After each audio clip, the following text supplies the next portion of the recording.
Bon, nauti awa banda 9h nazalaki awa namoni ndenge ba juge baza sur place pona ko samisa baleki oyo bazalaki mutu makasi parmi presque ndenge naza leader ya ville Matadi namoni mingi baza na bango badongola misu bato balukaki basala désordre pour ville ekota na ville morte. Pour biso, à partir de dimanche, tous les qui na mokonzi monsieur le maire, tous les qui na pe après ça qui biso ba mégaphone, to tambola ki la ville la Butu pour nous expliquer ba leki ke muta di service te to yeba ndenge nini ndenge mokonzi atali service par rapport à distance ya ko travailler na ticket moto. Tout le monde va te soko déclarer droit. Luka otika balabala po balabala faut ça la polele. Pour mutu susu aza muta moto te monde na ba chauffeur remorque te ba sala ka grève la bango ba ke na la paiement ceux qui va moni mutu na ba c'est que je le connais que le code sala la garage et le carabien là tout monde ba mu pepe ya boité mais na tout na biso lokola ba tu susu ba ninga kola ta biso na nzoto ba lati biso ne ba bimi na balabala bongo ba ko sala ba désordre na bango. Bon, procès est normal. Na papa na batu suso bazolo bake ngai naza innocent. Bon, yo za innocent. Ne sika ba désordre. Oya ko sala nini. C'est que tant bakangio, c'est que yo za ki la désordre ana. Mais eloko na senga mama la biso ya ville. Aye bandenge nini ya ko silisa likambo yo. Oyo amona na iki asala ki mabe. Ba pese mo etumu mais maman te mazaka maman koyeba nini akosala kotika pe biso te. C'est Maître Fiston Kanza pour nous. À ce qui concerne l'audience qui s'est déroulée aujourd'hui, je pense qu'il y a les différents confrères vous ont quand même relaté ce que nous avons déjà posé comme état acte. Il y a eu 55 personnes qui sont arrêtées. Et il y a une personne qui est relaxée. Ils sont restés au nombre de 54. Dans les 54, il y a, si j'ai encore une bonne mémoire, il y a 2 personnes ou 3 qui sont des mineurs. Ils sont restés plus ou moins 51. Et parmi les 51, nous avons déjà eu à représenter du personne ou du prévenu. Tenant compte de l'heure, voilà, le tribunal a estimé de vouloir renvoyer toutes les causes pour revenir demain matin à partir de 9h juste, l'heure de l'audience. Bon, en bref, nous devons d'abord, premièrement, c'est dans le... Je vais répondre tenant compte des 2 options. Première option, nous devons d'abord encourager l'acte du maire de la ville concernant les gens qui sèment les désordres. Vous voyez, c'est quand même, c'est sa ville.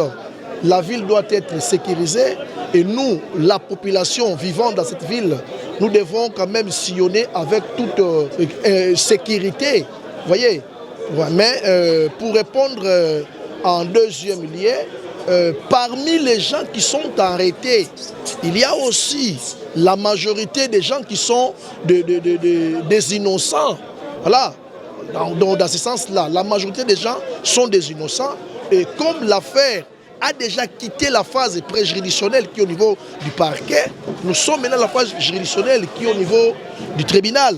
C'est les tribunaux maintenant qui vont juger pour savoir qui est raison, qui est tort, qui on peut relasser et qui on ne peut pas relaxer. Mais parmi 51, il y a eu des gens qui sont des innocents. Par exemple, par exemple, Bangunanga parce que mutumo sapia nini bamekanga bamesangisa bano so awa yatona kunwa na ministère public c'est ani kanga batongo entre to sama nani kanga batongo ani pouvoir beto réellement sama nani kanga batongo si base ça tokeza ba oui mutu ngemekanga ani sala akima mutu ngemekanga sala akima ve ça c'est moment là de retrouver toute la trop pression to lomba na juge ba ina ke ba innocent ba bimisa ba parce que innocent ne mérité ve kanga donc mbase to ko vanda awa samto chité mais ba ina ke ba coupable bika justice la kisalo nao il y a le que va s'amener ça kisalo nao c'est ça kisalo on doit chiter à la douceur tout même banza kembase to que vanda a samto chiter bubuai ba me la phase d'instruction ba me instruire 10 personnes, plus ou moins 41 personnes, mais bikana, des masses de toke Vanda, Awasa, Mouton, Manissa, et puis tout ça, la façon de toke Manchester, Maguisarman, Bangon, Lutambo. Mais c'est une initiative à maire de la ville, audience publique, parce que c'est la mbote. Ça m'a tué beaucoup, Baba Oussa doit me façon de Vanda là. Donc, dans 2 ou 3 mois, ce que je pouvais dire, c'est ça. Merci beaucoup. Mekuza samu na neva mo se ba kangange yawa ngana mpe mona oyo ave mais tellement enva luta na nzila ina parce va des heures ne ba kangana na kiango enva ko to ko sumba auto essence mais tellement ngeme kujana pas infraction va me kangaka yawe na bejuga wa tena tribunal oui mais là na procès bitere me lutila mais ya mesala mo passe mingi na Congo que démocratie que mo fioti passe ça bon manifestation ce que ça la maka be kanga batu mais suka na o ta la bitro bana ba bimisa kwa ni bao. Il y avait des moments où on a audience publique, où on a des criminels, où on a des colons. Nous avons la démocratie, dans le Congo, c'est que bon, bien, bon, avec. Le naissance, c'est dans la tubula. Manifestation, c'est que ça n'a pas des ordres. Mais quand on a battu. Mais il faut que la base à la bien. On va réclamer droit. On doit réclamer démocratie, c'est ça. Mais bien sûr, la démocratie, on doit réclamer droit, parce que ils ont réclamé droit. Donc il n'y a pas la démocratie jusqu'à ces pays. On a façon pour se mettre le minute dans l'ambote. Bah juge que bah peine dans nzila ba ambote. Bah tu es ensemble la façon bah bien sûr ba kana wanga ba mais c'est toujours comme ça. Ndia mama ya chuka ya que moi bien ça me manifester mais na sens ba na terre au ça ba des ordres.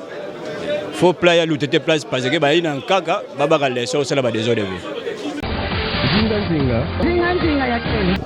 Toke na ntwala ya mairie ya vandaka na dossier mosi vandaka ya flagrance na mambo ya ilutaka na kizunga beto ya matadi ya ibana ya moto teleminaka lukano ya mfumo wa kizunga bakaka ya unde to vandaka na dossier ya bakaminaka na flagrance ya utoke awa na ntwala ya mairie. Bapangi ya bameka tuka kukanga na ntwala ya luyalu bakena kulandila ba usamu na outrage, association de malfaiteurs, cause et blessure na destruction na yau na kubaka lutangu ya bau na tangu to kuizaka awa ya lombaka dia kave na bazuzi ya beto na kubaka ke kinzazi pekele fe na Cine Palace yau ya melombu kwa ke ba renvoyer samu na kilumbu ya mbazi na kubaka nombre ya bau jusque là ba vandaka 51 mais tribunal me baka kaka tangu ya kubaka findambu bankaka ke continue mbazi samuna instruction samuna kote ya luyalu munu mulenda mke avocat mulenda kuse situer fe na place ya tribunal samu tribunal ke na souveraineté na yao yandi ndeke zaba kuzenga nkanu par rapport ya mambo yai bamefundila ya bao donc yina tomek bikila latitude yina na tribunal. Munu en tant qu'avocat mukena défendre ba intérêt ya ba client ya munu. Mais na munu samuna ba client ya munu meza bake tribunal ke biki la ba ou samu baza ba diambo fe. Mais yangalala tokezo la ngemba vwana na ville ya betu. Ya kele fe ke muntu ina sala diambo fe. Yandi ne ba kuika diambo ina. Muntu ina mesala diambo si minsi kumeba kayandi. Yake vwanda kiese samu bwala ya beto vwanda na ngemba matadi ya ibeto to zabaka na tama vwana ina mais non ke ba innocent kangama na place ya bayai ke salaka mambo. Et la remise avec mon territoire les gars. Excusez. Donc remise pour territoire.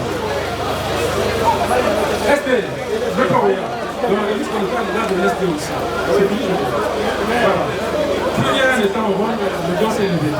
Merci beaucoup. Merci,